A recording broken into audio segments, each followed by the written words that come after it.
Thank you very much. Young men, young teenage Thank you very men, much. nothing to say, sir? Please, ladies and gentlemen, remain seated as our delegation departs. We've been listening to President Donald Trump wrapping up a fairly busy 80-minute press conference here in New York City after the UN summit. He spoke, as you just heard there, in closing, defending Brett Kavanaugh, likening at times the allegations against Kavanaugh to those against Donald Trump, and him basically arguing both were unfair and unsourced. He also touted his relationship with North Korea, trade policies and negotiations he's doing. But the theme throughout this press conference was President Trump trying in every way to save what is the embattled nomination of his pick to be on the Supreme Court, Brett Kavanaugh, who, of course, faces the Judiciary Committee along with one of what is now 3 public named accusers in tomorrow's Senate confirmation hearing. For our special coverage, we have several special guests: Attorney Wiley, a former counsel of the mayor of New York City; Liz Plank, a senior producer for Vox Media; Eleanor Clift, Washington correspondent for the Daily Beast; and Jason Johnson, a politics editor for The Root, is where we begin. And I should mention, given all of the late-breaking news right now, I will be joined later in the hour by others, including Senator Merkley and a member of the House Intelligence Committee. One of the other pieces of news that we will get to later was Donald Trump appearing to back Bob Mueller's boss, Rod Rosenstein, suggesting that both he will move their planned meeting tomorrow and that he has some confidence in the Deputy Attorney General. That itself was news. But Eleanor, I begin with you and the full-throated defense of Brett Kavanaugh that Donald Trump made in this press conference. Your analysis.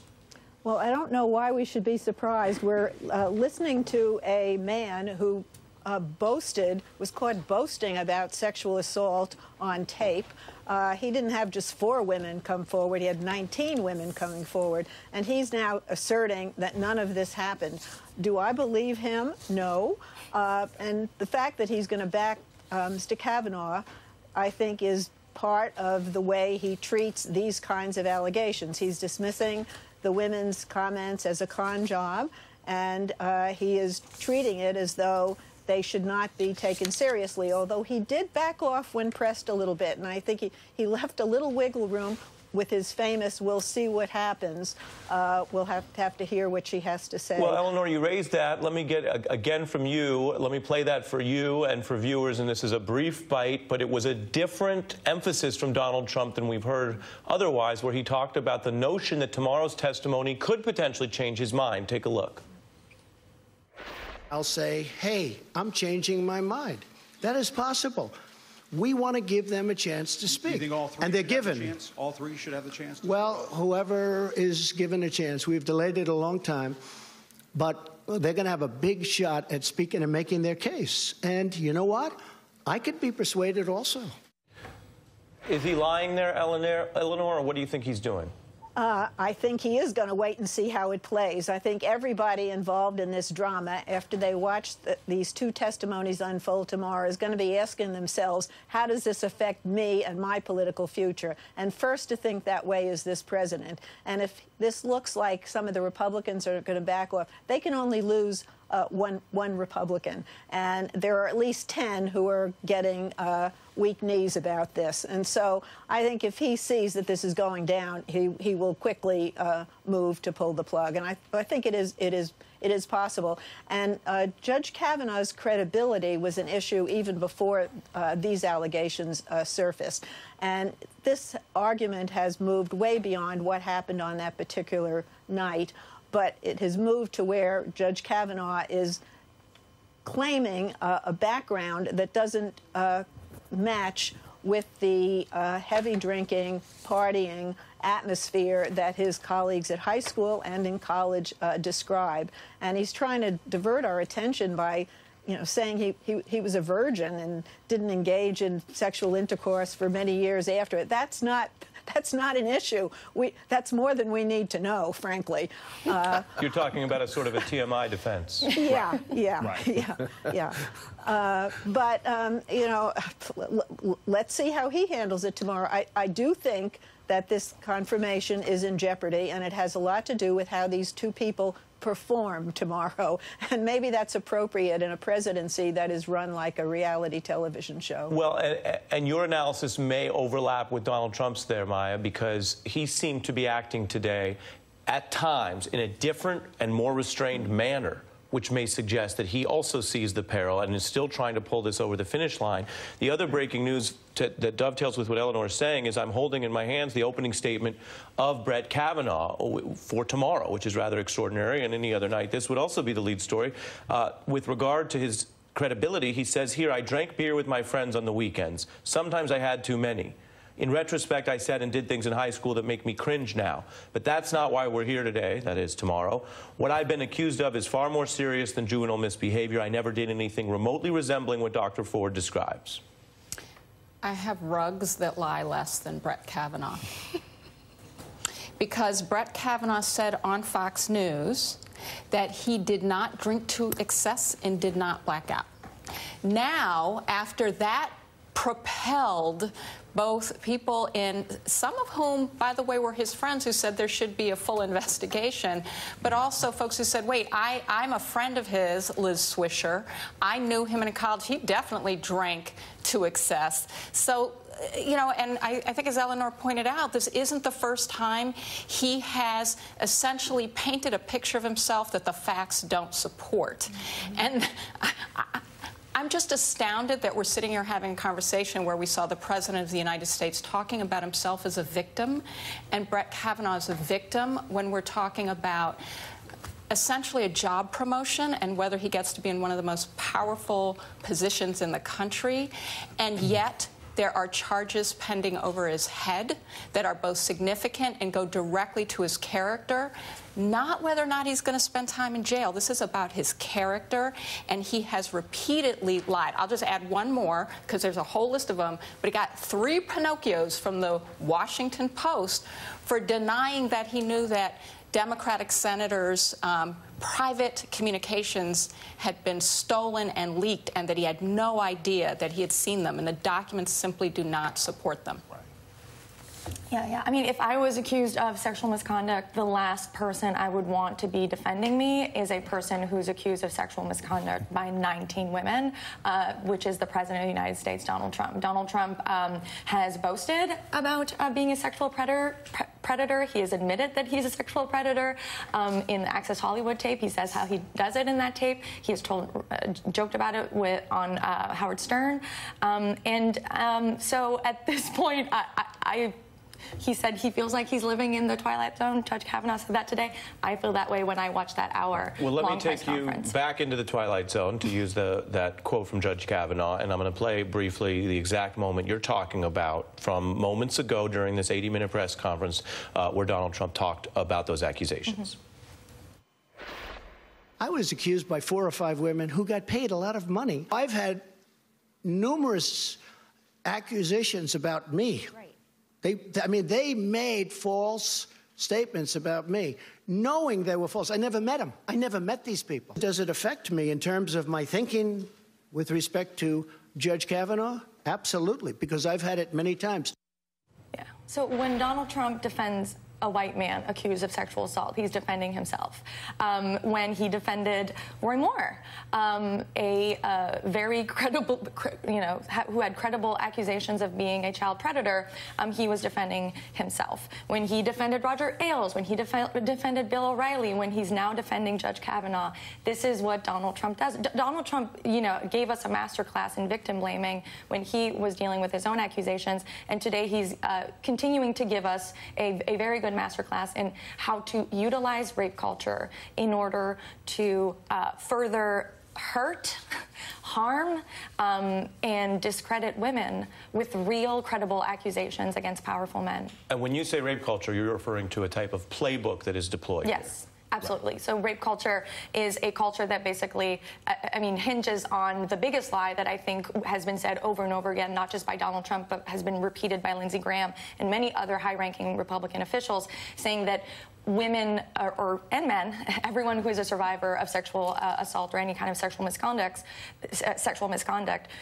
tends to report that right away. When less than 3% of accusations around sexual assault are made right away, and are even make it into court, that is a lie. It's actually unusual for a person to report that right away. I want to build on that, and Jason, take what we got out of this exchange. the president often tries to stick to situations that are controlled, and Brett Kavanaugh, in his unusual interview, stuck to Fox News and hasn't spoken anywhere else. And yet, this was a lengthy press conference with questions from a range of media, including Reuters, New York Times, PBS, and that added to the type of pressures. There was questions about the inconsistency on the treatment of different nominees and whether you rely on the FBI background check or not, where the White House has looked very bad and very hypocritical. Take a look at Donald Trump's response on that. It's not for the FBI. If you look at what Joe Biden said, he said they don't do this. And he said it very clearly. So I think when you really look at it all, it's not going to change any of the Democrats' minds. They're obstructionists. They're actually con artists because they know how quality this man is, and they've destroyed a man's reputation. It's what they've done to this family, what they've done to these children, these beautiful children. Was that important, do you think, for people who are watching this, gearing up for tomorrow, where we do expect many Americans, including those who don't follow every development in these news stories, to actually see some of this unfiltered? Was it important to get the president on the record about that inconsistency? Well, yeah, and it's clear that President Trump, as much as he often doesn't pay attention, Ari, he's picked up the Republican talking point of let's find this one obscure line from something that Joe Biden said 25 years ago about how this should be handled. But what it just speaks to overall, and the president sort of vacillating, I mean, everything from how he talked about Kavanaugh, how he talked about China, how he talked about all these different kinds of issues. It reflects the fact that he has no core value when it comes to Kavanaugh or the Supreme Court, except how it reflects upon him. And I believe that as much as he's going to bluster about how this man has been destroyed and how he's been negatively affected, if Kavanaugh performs poorly tomorrow, Donald Trump will stab him in the back, just like he did with Roy Moore, just like he does with anyone else who he thinks reflects poorly upon him. So the fact that at its core, that our next Supreme Court justice is going to be chosen by a man who decides, does he like me, does he make me feel good, as opposed to whether or not he'll uphold the Constitution, is part of one of the most dangerous things that we picked up from watching that 80-minute conference. And as you say, he got his 80 minutes. He is the president, and we have been analyzing and fact-checking some of that. But we are not going to be completely distracted or make what can be a mistake and only look at who's spoken most recently or most loudly. We also, as part of our special coverage here, want to continue and go to Dr. Ford's testimony as well, because tonight, moments ago, in fact, the Judiciary Committee released the opening statements of her and Brett Kavanaugh. Now, in her statement, she says she's not testifying because she wants to. She adds that she is terrified. And she says she is going to speak under oath at some considerable risk and certainly legal exposure because she sees it as a civic duty to, quote, tell the public what happened to her while Brett Kavanaugh and she were in high school. I'm paraphrasing parts of her testimony. She also will go on in this opening statement that we've just obtained to discuss in detail these allegations of assault. She says, quote, I don't remember as much as I would like to, but the details about that night that bring me here today are ones I will never forget. They have been seared into my memory and have haunted me. This, again, from the new testimony that will be read tomorrow under oath. She says for years she was actually, quote, too afraid and ashamed to tell anyone the details. I did not want to tell my parents that I, at age 15, was in a house without any parents present, drinking beer with boys. She goes on to say, I tried to convince myself that because Brett did not rape me, I should be able to move on and just pretend that it had never happened. Dr. Ford goes on to say in the testimony that she's going to deliver in person tomorrow, quote, apart from the assault itself, these last couple of weeks have been the hardest of my life. And she addresses head-on the critique that this could just be about politics, saying it's not up to her whether Kavanaugh is confirmed, but, quote, my responsibility is to tell the truth. Kavanaugh, who we quoted earlier, will, of course, go on to give his opening statement. He denies categorically her and the other accusers. Adding to our panel coverage here, I have NBC News political analyst Howard Fineman and Washington Post writer Jennifer Rubin. Jennifer, your view of the import of what Dr. Ford will say tomorrow and how that will also exist in an environment where new accusers have come forward. I thought the statement was very skillfully drawn, in part because at one point towards the end she says, I hope that you men up there will allow me to engage with you directly, which is quite the slam at their stunt of sitting behind and hiding behind a woman prosecutor who's brought in. So that was a very clever statement. But I think more than that, she is going to come across, I believe, as completely heartfelt, as completely, I think, lacking in any kind of guile and any kind of political motive. And that's going to be very hard, I think, for some of those senators to listen to that and then wipe her out of their memory. They also, of course, now have multiple problems. They have multiple claimants. They have multiple witnesses. They have a witness, Mark Judge, who was put in the room in the allegations that Dr. Ford set forth. So how do they have any semblance of normalcy, any semblance of fairness without this? What Donald Trump essentially said is, because my opponents won't change their mind, I don't want to look at the facts. Well, the problem is getting the Republicans. That's the problem. Getting them to recognize that there is a problem here. So the notion, number one, that he's got Democrats to change their minds is cuckoo. And moreover, it ignores that some of us would like to know the truth. There is some facts out there. We would like to know if a sitting judge on the D.C. Circuit has done these things or not. So he operates in this never world of postmodernist thinking where you sort of get dizzy as you're trying to follow him through his meandering statement. And if I'm Judge Kavanaugh, I now understand that if I go out there and don't do good TV, the President of the United States is going to consider me guilty and pull me.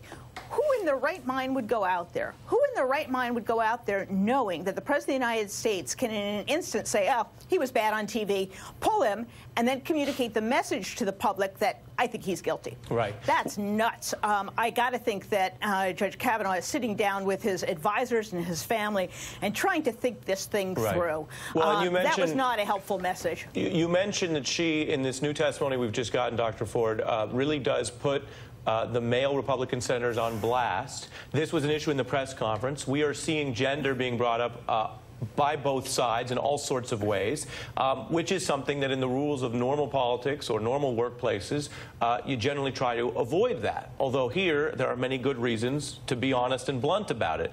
With that in mind, I want to play a moment where a male reporter who, like you, Howard, is a male reporter, raised that issue after Donald Trump had called on several male reporters in a row, and it goes to some of the gender dynamics that will be on display tomorrow. So going to Howard and then back to Maya and Jennifer, let's take a look at this moment.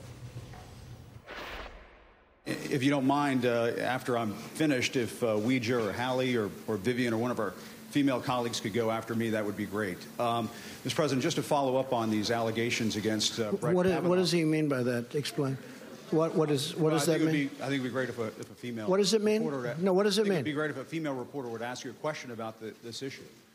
So if you don't mind, I wouldn't mind that at all. No, wouldn't mind it at all. All right. Well, let me. If I wouldn't make any difference to me. All right. Go ahead.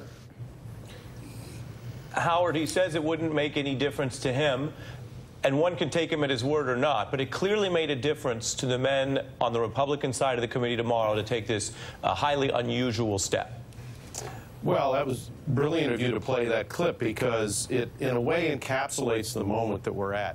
This is a huge political and cultural moment.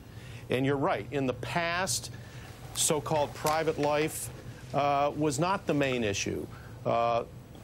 We were astounded in the 80s and the 90s when this became the case. But now, there's a serious discussion going on in politics and culture about relations between men and women as it relates to sex.